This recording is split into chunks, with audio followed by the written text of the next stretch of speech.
Boa tarde a todos e todas. Sejam muito bem-vindos ao evento. Em primeiro lugar, eu gostaria de agradecer à professora Janice, do CIAR, Centro Integrado de Aprendizagem em Rede, pelo convite. Gostaria também de deixar aqui um abraço muito carinhoso a todas as pessoas que compõem as equipes do centro, profissionais de excelência com quem eu tive o prazer de atuar ao longo de alguns anos quando morava em Goiânia. São eles Marília, Silvia, Ana Bandeira, Wagner, Flávio, Leandro, Camila Vieira, Ranier, Hamilton e também alguns colegas que já não estão mais no CIAR, mas que também deixaram aí as marcas do seu profissionalismo. Leonardo, Kellen e Merilane, uma grande amiga. Enfim, deixo aí para vocês o meu sincero agradecimento por todas as lições aprendidas ao longo do nosso tempo de convivência. Bem, a princípio, o tema para nossa reflexão seria objetos de aprendizagem e recursos educacionais abertos para a EAD. No entanto, eu resolvi fazer uma inversão e apresento-lhes uma nova proposição. Aprendizagem como objeto e abertura para recursos na EAD. Nós vamos então partir de uma reflexão pedagógica sobre o óbvio, porque por incrível que pareça, o óbvio nunca é tão óbvio quanto parece. Essa obra do Magritte é muito provocativa porque nos convida a pensar na construção do quadro para além do seu referente. Nós aqui vamos tentar refletir sobre os objetos e os recursos, mas focalizando as dinâmicas e os sujeitos da aprendizagem. Para isso, vamos nos valer das 3 palavras-chave que compõem o tema do próprio evento: cenários, desafios e educação em rede. O iceberg é uma figura que representa bem a educação formal de até algumas décadas atrás.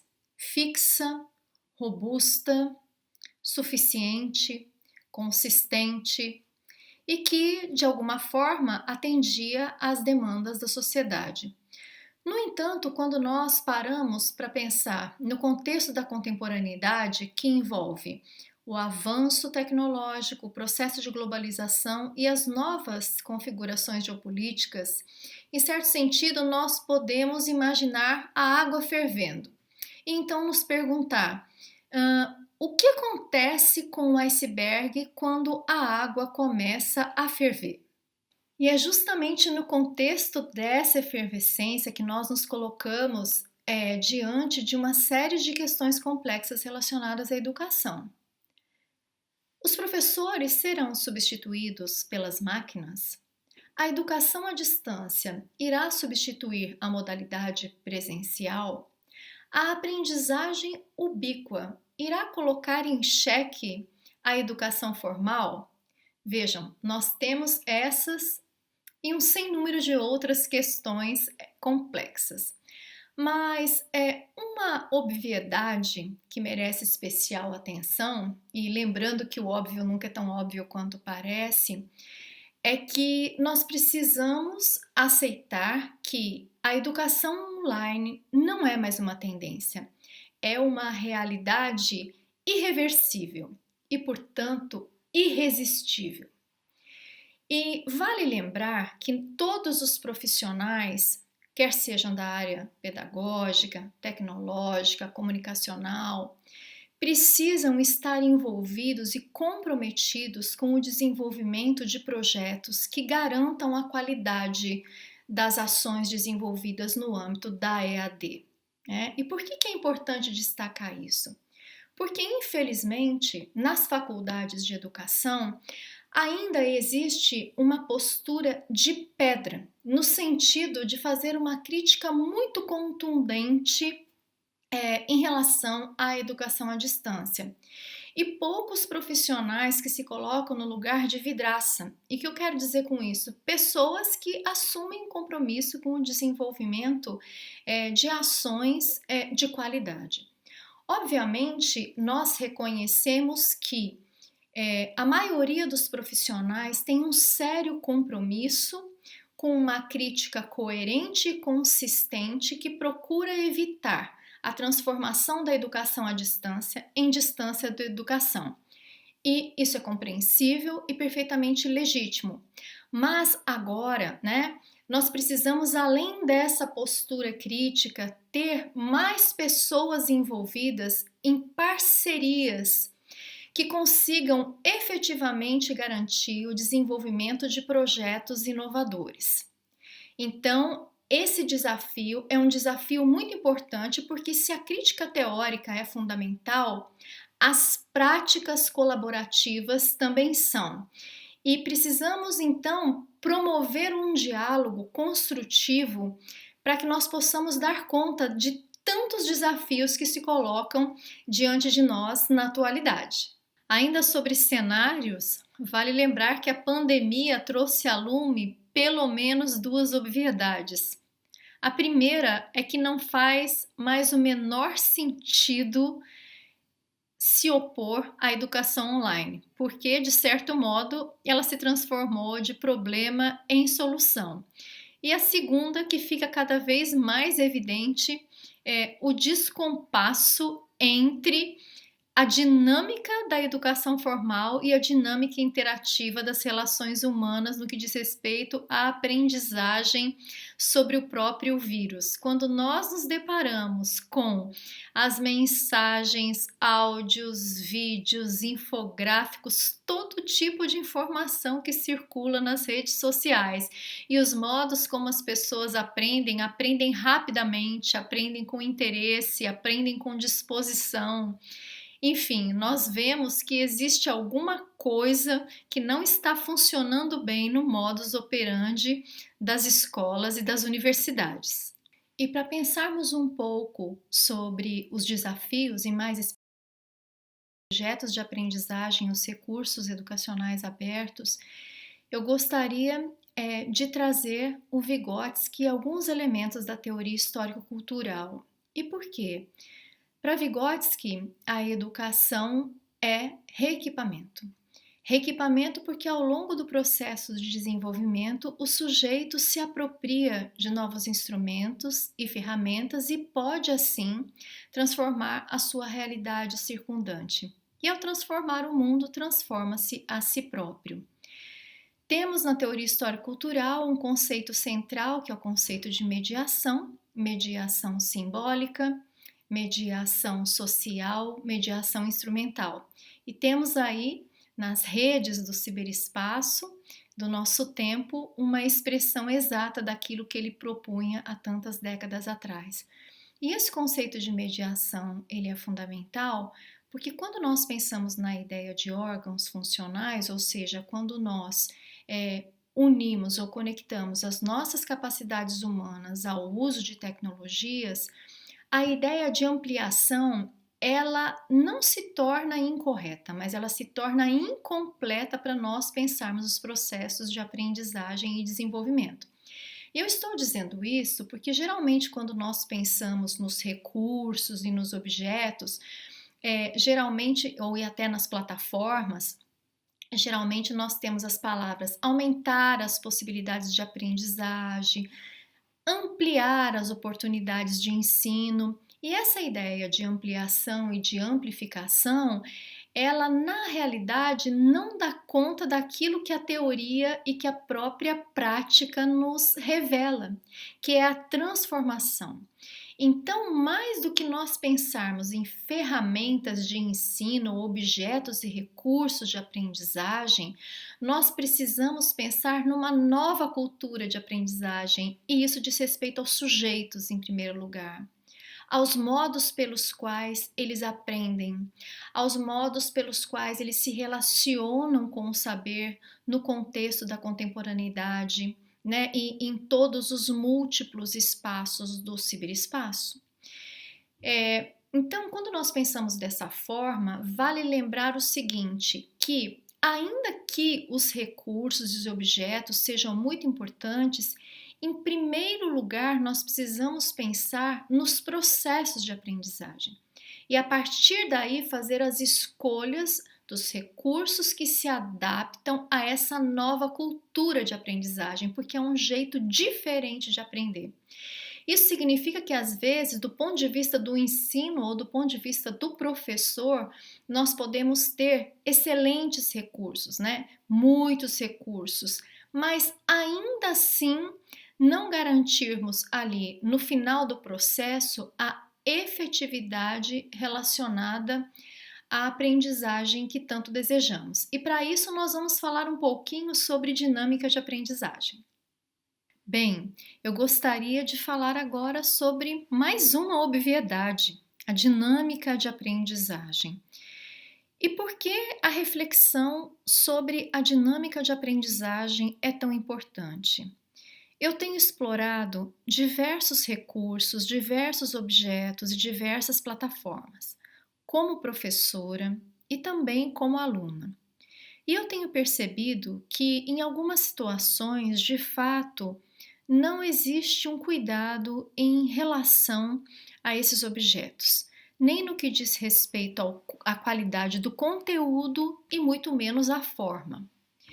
Em alguns casos, os objetos e os recursos, eles são de boa qualidade, são interessantes e são instigantes. Mas o que eu venho notando é que falta na dinâmica de aprendizagem algo que realmente desperte o interesse do aluno em aprender. Há sim uma mobilização efetiva em relação ao ensino, à organização, à disposição, mas quando nós pensamos na dinâmica que envolve o uso desses recursos nas plataformas, nem sempre nós temos novidades e efetiva inovação. Então, em algumas situações, infelizmente, nos deparamos com o mais do mesmo, ou seja, um ambiente ou uma sala virtual organizada, bem coordenada, com conteúdo consistente, com formas esteticamente agradáveis, mas dificilmente ou raramente encontramos uma dinâmica inovadora, uma dinâmica motivadora. E eu penso que essa questão que parece tão óbvia, ela tem que ser um desafio a ser enfrentado pelos profissionais que trabalham com educação à distância, porque muitas vezes os objetos e os recursos por si mesmos eles não garantem uma aprendizagem efetiva, né? Então nós temos aí na atualidade um discurso sobre metodologias ativas, sobre mão na massa, que são discussões interessantes, mas que não são novidade, afinal das contas, Aristóteles já dizia que aquilo que nós temos que aprender a fazer, nós aprendemos a fazer fazendo. O movimento escolanovista do início do século XX já apontava para as metodologias ativas e sua importância na educação. Então, temos agora alguma originalidade no que diz respeito a sua conexão com as tecnologias, mas não exatamente um ineditismo. Então, acho que fica para nós um grande desafio que é o seguinte: qual é a dinâmica de aprendizagem que nós vamos propor para poder utilizar os objetos de aprendizagem e os recursos? E é nesse sentido que, para mim, tomar a aprendizagem como um objeto de reflexão e ter uma abertura para pensar a utilização dos recursos é fundamental. E mais um desafio relacionado à docência online diz respeito à necessária conexão entre razão e sensibilidade. E eu gostaria de compartilhar com vocês uma imagem que me marcou muito nesse contexto da pandemia, que é a iniciativa criativa de uma professora que colocou na frente da sua casa um varalzinho com sacolas de plástico e em cada sacola de plástico uma tarefa, uma sacolinha com uma tarefa para cada um de seus alunos. Sem tecnologia, mas com uma sábia pedagogia. Eu não sei qual foi a tarefa que ela propôs, mas para mim, o exemplo dessa professora me mostra a importância da sensibilidade conectada à razão nas práticas educativas, porque é justamente da identificação da necessidade dos alunos, dos seus perfis, da sua cultura, do seu contexto, das suas possibilidades, dos seus interesses e limitações, que nós podemos e devemos pensar na utilização de recursos. No caso, nós estamos aqui falando de objetos ou recursos digitais. No caso da professora, ela utilizou um recurso material. De qualquer forma, essa imagem da ideia da professora se transforma para nós aqui também num objeto de aprendizagem. Por que não? Porque a imagem foi digitalizada e agora está aqui recontextualizada nos contornos do nosso encontro. Essa temática da afetividade, da sensibilidade, durante muito tempo foi um tabu, né? Nos estudos pedagógicos, porque parecia assim uma coisa meio piegas, meio sentimentaloide, mas felizmente com os estudos recentes da neurociência, nós temos visto que não é possível falar de razão sem falar de emoção e que tudo o que tem a ver com a afetividade tem um impacto direto e imediato sobre a cognição. Então, essa conexão entre razão e sensibilidade também é um grande desafio para todos os profissionais que atuam na educação presencial e também na EAD. E, finalmente, a ideia de abertura, open mind, mente aberta para as iniciativas criativas que possam ser capazes de utilizar os objetos e os recursos para mobilizar uma dinâmica de aprendizagem efetiva. Fica aqui para vocês também como um exemplo de objeto ou de recurso, ainda que muito singelo, este vídeo, fundamentado em alguns princípios como intertextualidade, interdisciplinaridade, significação, contextualização, criatividade e multimodalidade. Uma vez exibido no contexto do evento, contaremos também com os princípios da hipertextualidade e da interatividade. Então, nós podemos pensar aqui na prática como alguns elementos teóricos podem orientar o nosso trabalho nas práticas educativas online, e eu espero que de alguma forma essa reflexão tenha contribuído para o trabalho que vocês já vêm desenvolvendo. Mais uma vez, muito obrigada pela atenção.